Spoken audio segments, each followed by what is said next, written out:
Hey folks, Captain Matt here again. So good to see you and thank you for turning to our channel today. We've shown you in the past the 6 big 1-ton bags that we are going to slowly fill. We're going to put worms in it. We're going to slowly fill it with leaf compost and wood chip compost that is already pre-sifted. And we're going to grow worm castings in this bag, but it's going to take a lot of worms. I'm going to start with 6 pounds of worms, the mature worms, and we're going to start them in each bag. In my calculations, those aren't enough worms to create over the next 6 months a bag that's hardy and full of castings. With that thought in mind, we decided that, hey, we're going to go into breeding and really get lots of worms. The first thing we did is when we built the framework here, we put heat on the base and underneath all the bins on the second row, on row number 2. And so, because if you're going to raise worms, you have to have a certain temperature.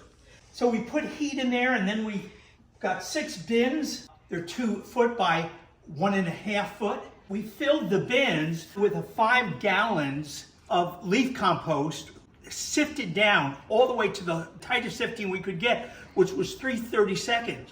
So I filled all 6 bins on the bottom with soil bedding that was 3/32 seconds. Our worms, we got our worms, and I put 500 worms in each one of those bins. We left this bin in on the heat for 3 weeks. I'm pulling all the worms out, and now it's left us with lots of cocoons. A matter of fact, we measured how many scoops. I used this 1 cup scoop, and I scooped this entire bed out, and we came up with 74 scoops. I then took a scoop, and we're gonna do it right now and show you how we did it. And this is how we determined approximately how many cocoons we raised in that 3-week period. And we'll go into numbers in another day. But today we just want to show you the simplicity. We already sifted this 3/16. It doesn't look like that. It looks like all little lumps all the way through. But that's because it got wet and it sat for a while. But we're going to take this and we're going to put it in the strainer here. And we're going to take this and put it right in here. We're going to go outside and I'm going to show you some cocoons. I don't know how many are in that scoop, but the average is about 10 per scoop. So I'll put the strainer there, we'll turn the hose on, and watch how fast the soil goes away. Now, the cocoons are about 1/8 of an inch. They cannot get through this, but the soil can. So we're gonna wash the soil away. I'm already looking at cocoons. You notice the soil is now about 1/4 of what it was before. I'm seeing 1, 2, 3. See those, Luke? Those 3 cocoons just sitting there. The reason we're doing this is to determine how many. If I have 74 scoops and I take 3 scoops out and we come up with 30 cocoons, we can then multiply 74 times 10 and come up with, in that 1 bin, we have already figured that we have about 744 cocoons after only 21 days. I'm looking right here. 1, 2, 3, 4, 5, 6, 7. All right, let's take these in and we'll take a look inside. Now that was 1 cup and there's 74 cups in that bin. And we're gonna see what we end up with 1 cup. We're going to go searching for the rest of the cocoons and separate them a little bit. I mean, I'm just looking at cocoons all through this already. Now here's, right away, here's a group of cocoons. There's 1 right there. Here's number 2, just in that little clump. Here's another one here. Oh, here's another one here. Reminds me of collecting chicken eggs, you know? Is this amazing? All these out of 1 cup.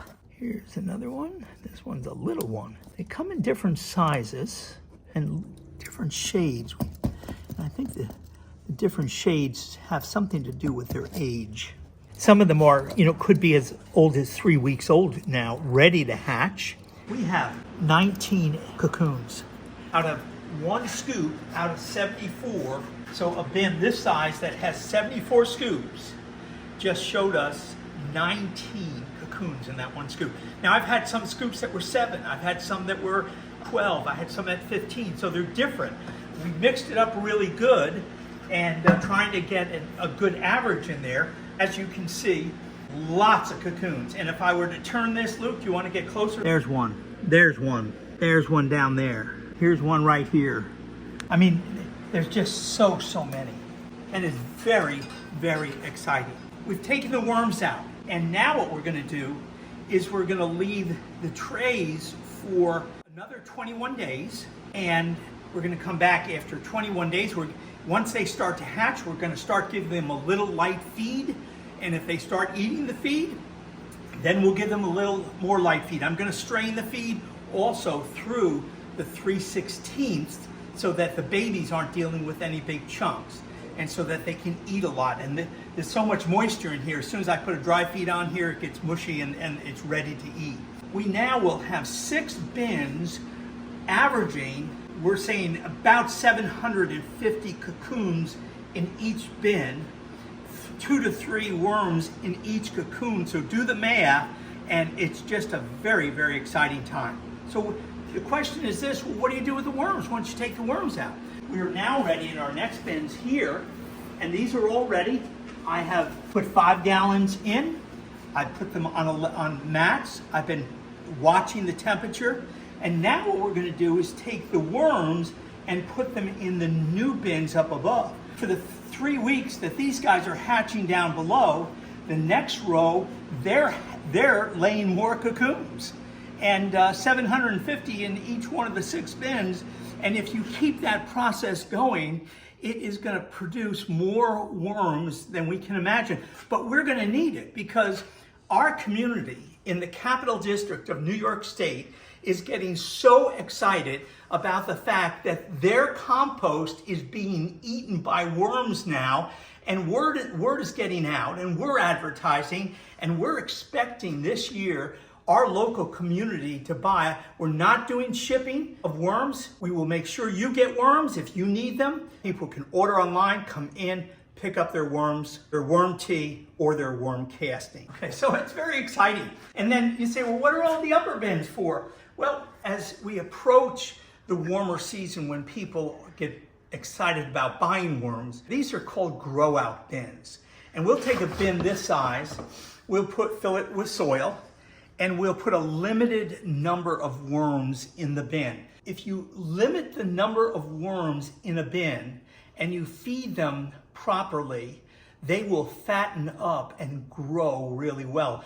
And when we sell worms, we don't want to sell worms that come out of our big bins that are skinny, and although they're gobbling up food, but we want to present our customers with a worm that we want them to hold a worm in their hand and say, my goodness, look at the size. I never saw a red wiggler that fat and that big. So a lot of this will be grow out bins. Right now we have 12 bins that are for breeding, and those 12 bins, between feeding the worms to the 1-ton bags, we'll also start putting them in the grow out bins and start getting our worms ready for sale in the area and ready for spring. What I've learned from my mentors over the years, we made a decision to go into that system and to grow it. We want you to know we're going to put it all together and make sure that you learn exactly how to breed worms and to do everything we're doing. You see, I'm 71 years old, actually 71 and a half.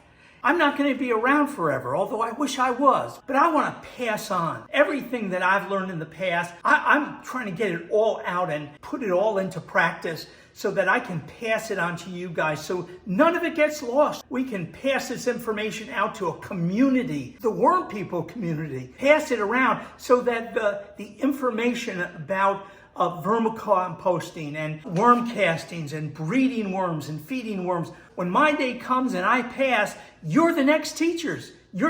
I don't know if you're going to be Captain Fred or Dr. Seuss. Someone else has to take that place, and we want to prepare you for that time.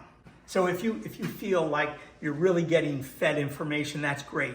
But I know there's some of you that could, if we gave double information, you could go for it. And that's why we were so encouraged by you guys to start the Worm People newsletter, So make sure you sign up. We're going to put stuff in there that I just can't put it all out in video, but we're going to get it out there for you. You have to remember there's a lot of hocus pocus out there. We're trying to sort everything out, make everything as crystal clear as we can so that you don't have to wonder if you're going in the right direction. If you practice what we teach, you will produce what we produce, because we refuse to teach anything until we know experientially that this can work. But we want to put you right on the right page, head you in the right direction, give you the right information so that you're informed to do the work that you so much want to do. We have so much for you in that. We have spent days sorting through what information to put in that newsletter so that we're not overwhelming you, but we're